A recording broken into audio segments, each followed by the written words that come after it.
Mustang, Dodge, Chevy, and Toyota. Yeah, we got a junkyard on our hands now.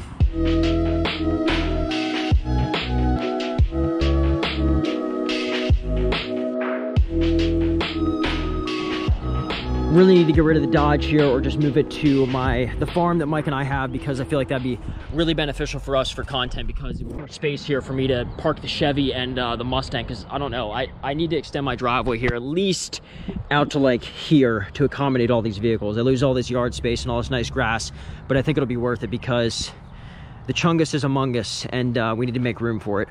Also, let's see if you guys can pass the test here. What is wrong with the Chevy? Now, we haven't had any problems before other than the tire.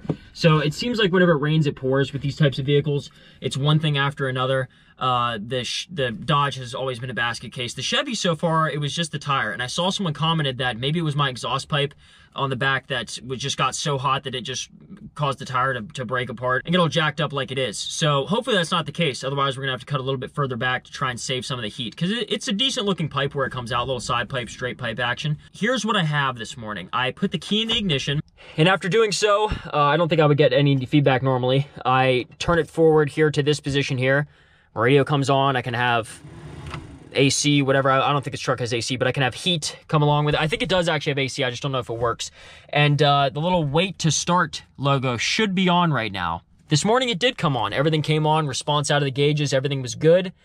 And I was like, you know what? Just let this thing warm up, let the glow plugs warm up. Let me run around my house real quick, take 30 seconds to grab a trash can and bring it out front.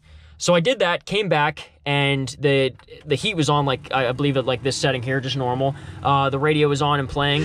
My problem though was I had nothing out of the dash. And whenever I do this with the key, let me turn the AC off here. Whenever I do this with the key, I get absolutely nothing. Now the radio goes out and then comes back on. I just, there's no response. And I don't know if this is a dead battery. I can turn my headlights on, they come on. You can't really see them in a reflection anywhere. But it is just a weird diagnosis here. So we're gonna pin this on dead battery.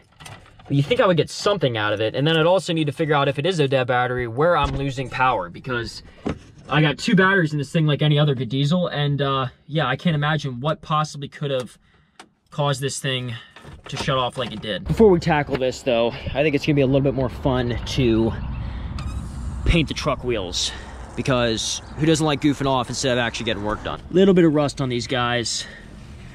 That's okay. This is just a temporary wheel anyway. We're gonna try and stick some newer wheels on this thing at some point. So the black is another Band-Aid. That's all this channel is junkyard cars and Band-Aids. I'll tell you one thing I like about these wheels is they handle brake dust quite well, even being white. Compared to the Mustang, it shows it after one drive. It's almost useless trying to keep up with it. But you can see the back wheel here a little bit dirty. Kind of hard to tell on camera. That's how clean these wheels look.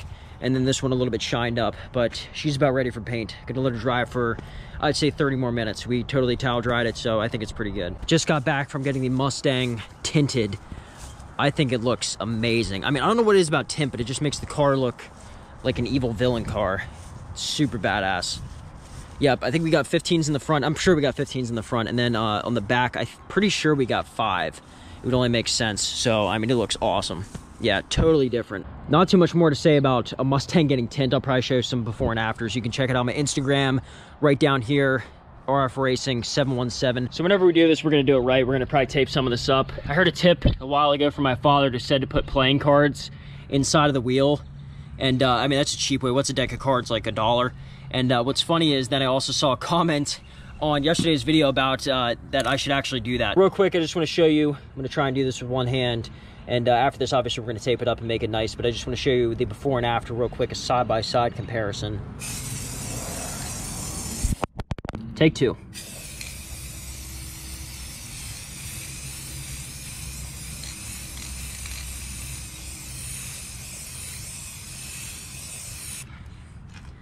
Can't really hit the outside edges too much. It actually looks kind of cool. I wish I could keep like that little outside white ring. Yeah, it looked pretty badass. But I have a pretty funny idea here to give a name to the truck. If I leave the driver's side left here, wheels white, we can call this truck the Oreo. I'm kidding. So everyone's saying to get the Blazer grill and put that on here, say it would look better. I don't know. I'm a big fan of glass headlights. I just feel like you never have to worry about oxidation. Like, these look awful because they're plastic, but maybe we'll go that route, get some like the nicer new headlights in this thing, and then possibly some big tow mirrors here with a little amber turn signal light on it. That would look pretty cool. Again though, our problem with this truck is as soon as we get a super cool mod with it, it can sit no problem for 2 months and start up just fine. Look at that, batteries are good. It's not the battery, I know that for a fact, but then all of a sudden he just doesn't want to start. All right, so today's the day we're gonna be working on the truck, try and make sure that everything is good to go. A few issues we're gonna try and address here. Hopefully it's something easy. You can see I have the fuse box cover here pulled, and we're gonna take a look here at connectivity on some of these fuses because as far as you can tell, there's like no indicator other than the side ones here that you can actually get like a good view on. But the truck is totally dead, so let's see if we can get it running. All right, so I got my test light here. Ground it out and try and check some of these fuses.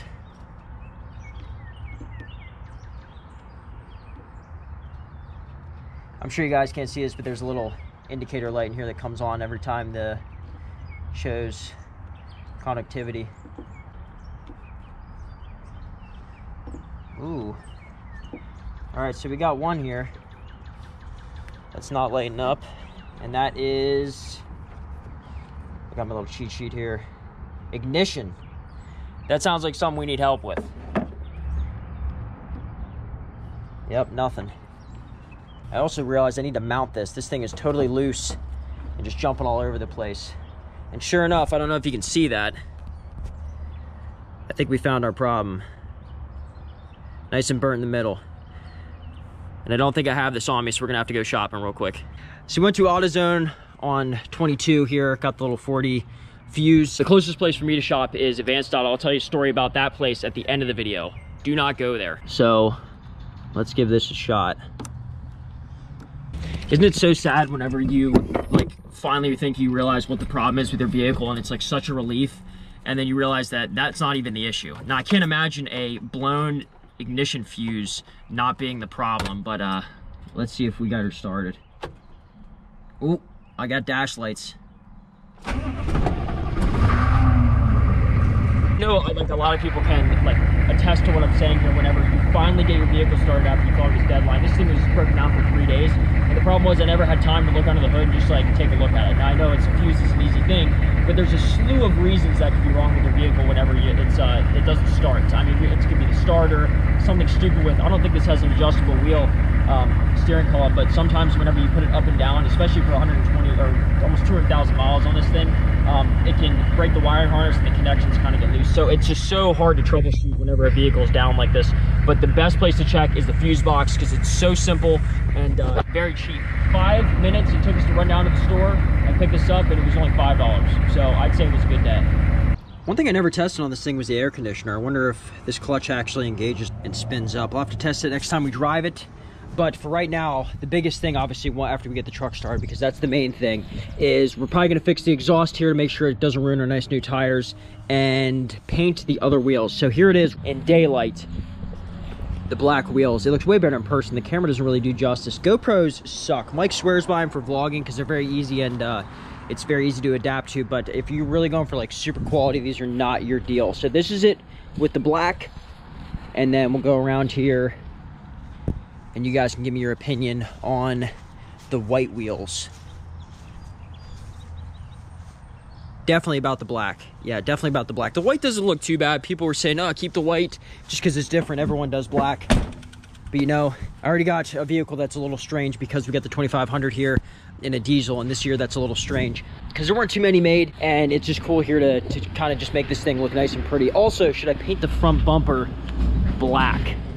I think that might be our next step, get rid of the chrome. We pick up a little bit later in the day here, giving old Blue a well-deserved bath. Yeah, she's starting to look right now. I'm starting to get the vision of what this truck will eventually be like, because the dirt and all that crap, it clogs your vision whenever this thing has crap tires on it and a whole bunch of slew of other things wrong with it. But hopefully this will be the kickstart to get this truck project going, because with the wheels, the cleanup, and a few little odds and ends, especially now that she's running, it's a lot easier to get motivated on this thing. I drove over here because I had to see it for myself. We still got the white wheels here on the truck, but what I'm about to show you, if you haven't seen it in Mike's video yet, please go do so. I'll give you a sneak peek sort of through the window there.